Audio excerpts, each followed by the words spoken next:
Shalom, selamat pagi Bapak Ibu dan Saudara yang terkasih di dalam Tuhan Yesus. Sebelum kita memulai renungan suling pada pagi hari ini, mari kita bersatu di dalam doa.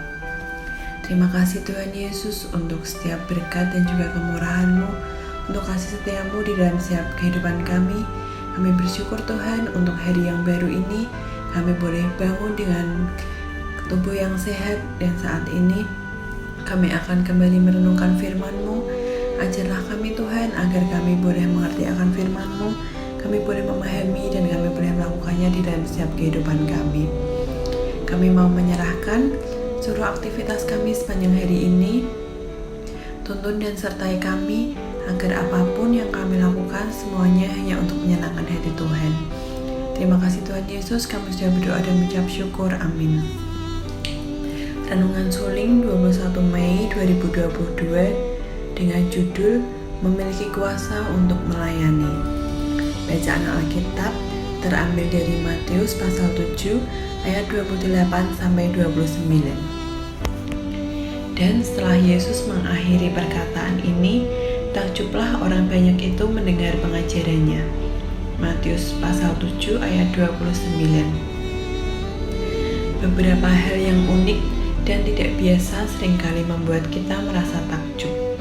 Kita akan takjub ketika melihat seseorang bisa berjalan tanpa pengaman di atas seutas tali yang dibentangkan di antara dua bukit yang sangat tinggi. Kita akan takjub ketika melihat seorang anak berusia 3 tahun yang dapat memainkan lagu Für Elise karya Beethoven pada sebuah piano. Atau hal sederhana, kita akan takjub ketika memandang keindahan alam yang begitu memukau ciptaan Tuhan. Teks renungan hari ini memberitahu kita bahwa orang banyak menjadi takjub setelah mereka mendengar pengajaran Yesus yang dikenal dengan khotbah di bukit.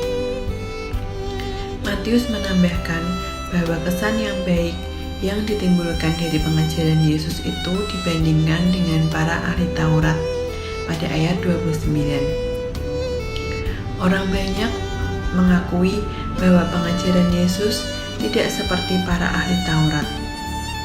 Lalu, apa yang membedakan pengajaran Yesus dengan para ahli Taurat dan orang Farisi? Ahli Taurat dan orang-orang Farisi yang memegang peranan penting dalam pengajaran hukum Taurat kepada bangsa Yahudi. Mereka dapat mengajar, tetapi ia sendiri tidak dapat melakukannya.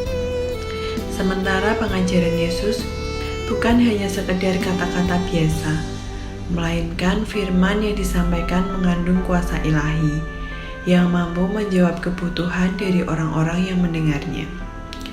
Yesus telah terlebih dahulu melakukan sebelum mengajar kepada orang lain.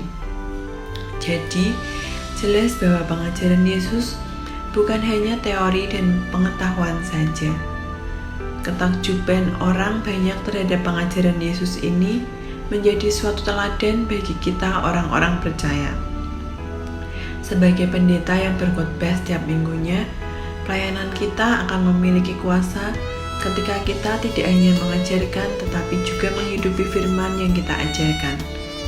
Sebagai pemimpin pujian misalnya, pelayanan kita akan penuh kuasa jika kita memiliki kehidupan rohani yang baik, mempersiapkan lagu-lagu dengan baik, melatih diri dengan baik, sehingga ia memiliki kepemimpinan dan vokal yang baik, sehingga jemaat bisa merasakan hadirat Tuhan melalui setiap pujian yang dinaikkan.